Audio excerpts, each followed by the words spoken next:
Yeah, you already know what's going down. Your host Paul Frank reported for DJY TV. We back at it again. Brr. Let's get right into it. Look, we're gonna talk about this BET nominations for the best lyricist. Um, as you all know, BET's hosting the awards is due to play October 27th. That's when the award ceremony is going down. Um, they already got the nominees out for the best lyricist um, of the year. So I'm just gonna go down the list so you guys can tell me in the comments if you rocking with these nominees, if you listen to them, or if there's somebody missing from the nominees. I want y'all to go ahead and put it down in the comments who you think should be in there, because I'm gonna give y'all the rundown after this. Well, basically, BT is nominating for lyricist of the year now. Is nominating Big Sean. They got the Baby. They got Drake. They got J. Cole, Meg Thee Stallion, and Rhapsody. Um, so this is the list of the nominees that they put out. They already said that the Baby is the one that's leading the most um, with the vote so far. So it looks like he's gonna win. As we all know, recently Royce the 5'9" spoke out, on social media, kind of taking a jab at the BET Awards for not including him. He had a dope album that was out, and at the same time, I feel like there's a lot of people missing from the list. I understand that these people make mainstream music, so it's something that I usually tend to stay away from on the other end of the spectrum. I listen to the underground cast, the spitters, the rhymers, the guys with the punchlines and the speed, and it don't necessarily got to be the speed, but I've always had a different ear for music. I'm not really too much into the radio side of it. But I do understand, it's just the business who could sell the records and stuff. I don't base record sales and skills. I don't think that goes hand in hand. But, as far as people that are missing from the list, I feel like King Crooked is missing from the list. As we all know, Crooked I is one of the dopest, illest, hardest rhymers ever from Long Beach, California, from the West Coast. He's been in the game already long enough. He was part of the supergroup Slaughterhouse, signed to Shady Records alongside Joe Budden, Royce, and Joel Ortiz, which all them missing from the list as well. So definitely, if we're talking about King Crooked, then we definitely got to talk about the Horseshoe Gang. You know what I'm saying? So Horseshoe Gang is also missing from that list. They could easily take out all the people on the list. Now, if I had to pick somebody from the list, I go with J. Cole, because that's the one person that speaks out to me that I could relate to, and I actually like the music. Everybody else I don't really rock with too much. That's just my own personal opinion. If you disagree or agree, hit the comments, let me know. Make sure y'all subscribe and hit the notification bell. And shout out to DJY Jr. for putting me on, most definitely. So let's continue talking about this list, because I think it's really funny how they come up with it. A lot of the artists seem to be all under the same label a lot of the times, or it's just politics behind the scenes stuff that we don't really get the full understanding of, or it's just one hand washing the other, favorite for a favorite type of stuff. I'm not saying that these artists didn't earn their spot. I'm not saying that, so don't crucify me if you disagree. You know what I'm saying? So, another artist that I think should be on that list is Chino XL, one of the dopest with the rhymes and the metaphors. I'm talking about, most of these people that I've been mentioning were ahead of their time, are ahead of their time still. I like to see Joel Ortiz on the list, dropping bars, and has already proven that he could be up there with the greatest of them all. Definitely C-Ray from Brain Sick Music, Twisted Insane. We got a lot of spitters coming out of that camp that, the song and the music just kind of goes over your head and stays off the radar, because a lot of people choose not to talk about it. You know what I'm saying? Because what I'm starting to see is when usually the people are scared of the competition, they just choose to ignore it. They act like it don't even exist. They don't share it. they don't talk about it. I find that to be really funny in the industry because it goes to show you how brave these people really are. When in reality, when you listen to the music, they're talking tough all the time, but got no heart. Anyway, what about Crazy Bone? What about Busy Bone? Definitely need to be on that list. What about Zero out of Texas? One of the greatest out of there. And I'm missing a whole bunch of other rappers that I could actually put in that same category. And I actually want y'all to tell me who you think is missing from the list. Who should be up there? You know what I'm saying? Like, who do you really want to see win Best Lyricist of the Year? And be fair now.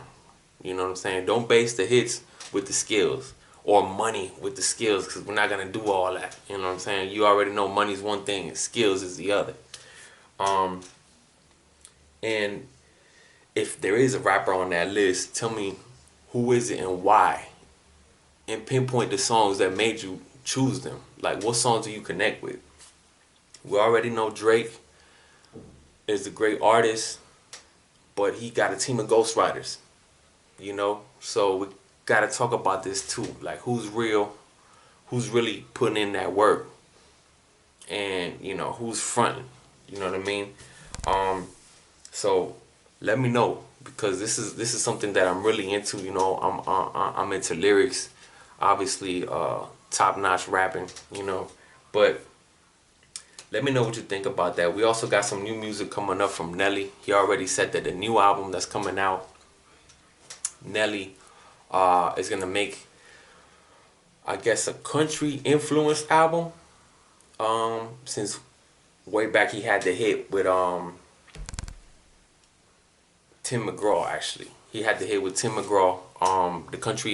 It was like a country infused single that he put out, and it was playing all over the nation. It was playing all over the planet, I'm pretty sure. But we finally got some new music from Nelly coming out. So I wanna, I'm curious to see what it's gonna sound like. To be honest, Nelly's first project, The Country Grammar, to me was the one that resonated with me the most, because it still had some stuff in there that, I kind of had my ear to because of the harmonies. And it was more on a humble type of level.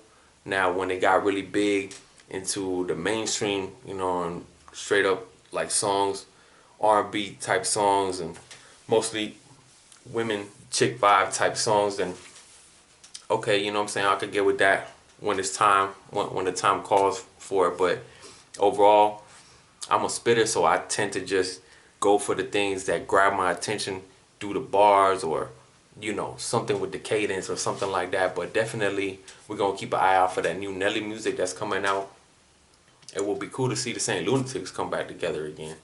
The last time I actually heard Murphy Lee was on a feature on Dilemma's project, The Infection, off Made Sick Music, Brother Lynch Hung's label. So, and that was dope. That was completely unexpected. Dilemma, Murphy Lee, and Devin the Dude was dope. It was like a fast-paced Pope Pimp type song, kind of like Do or Die flavor. So that was dope to hear Murphy Lee back on the track again. So it would definitely be cool to see the St. Lunatics and Nelly drop something. Also, there was rumors of, there was a video that came out. They said the world needed a track with Ludacris and Eminem. We never heard that one. We heard T.I. and Eminem, but we never heard Ludacris and Eminem. There's actually a lot of people that want to work with Eminem that, we don't know if we're going to get that track or not. Me, look, I'm going to tell you like this. Imagine Eminem and Bone Thugs and Harmony on the track. For the longest time, Tech 9 was trying to get Eminem on the track, and they finally worked together a couple years back on Speed 'em 3. Or on Speed 'em, it was Worldwide Choppers 3. My bad. And that was really, really amazing. And to be honest, I wasn't expecting it, because I felt like so much time had passed since, I already knew that they were trying to get him on. So Tech 9 actually had D12 on the album, Absolute Power, without Eminem. So I already know it was coming at some point, but I was wondering why that never happened. And the first time that they actually ever worked together was a dope track that they had on the Wake Up Show from Sway and Tech back in the day. And they had so many ill lyricists on one song. They had Tech, Eminem, Chino XL, Yayo Felony, RZA, KRS-One, and I'm forgetting a few more that was on that track. But if you guys got to check it out, it's called The Wake Up Show, The Anthem. I don't know if you guys know about it. I'm a hip hop fanatic. I'm an old head too, so I already know about these things. So for some of the newer, younger listeners, it's always cool to backtrack and actually do your history when it comes to these lyricists, because they've been putting in work. A lot of these things, they're unheard of because they just don't get the exposure that they should, you know. So that's what I'm here to do in my segment, bring you that new music, bring you them news. But we're going to keep it moving like that. And you know what? There's a new album from Public Enemy that I think everybody should take a listen to. It's called What You Gonna Do When the Grid Goes Down. And it's got some crazy lineup features on there. It's got features from Nas, Black Thought, Questlove. They got Cypress Hill on there. DJ Premier. And these guys are going in back to back. And they're talking about the conscious, you know, level of where the planet is at right now. It's really in your face how they usually do. So for all the fans of true hip hop now, I'm not talking about that jingle stuff. I'm not talking about that mumble stuff. I'm talking about the real stuff. Please, please, please check out that Public Enemy album. It's really hard. I'm about halfway done. It's my second time listening to it. This is the second time that, you know, I'm listening to it. I'm about halfway done, so almost done again. And I don't think there's one track on there that doesn't jam and doesn't have that message that you want to hear. So these people are not playing around. You know, they're definitely bringing it to us live, and they're raising some really some really good questions for the moments that we're living in now. I really think that this is the kind of music that a lot of people should start gearing towards. I'm not saying don't have no fun, but definitely time to draw some attention to some of these topics. And you're free to talk about anything you want, really, but at the same time, you know, the more aware that we become, then we could actually make changes and apply them to daily life and kind of like be our own support system. So you already know I'm gonna keep bringing you that. But I'm gonna catch you on the next one. I'm Paul Frank reporting for DJY TV. Salute.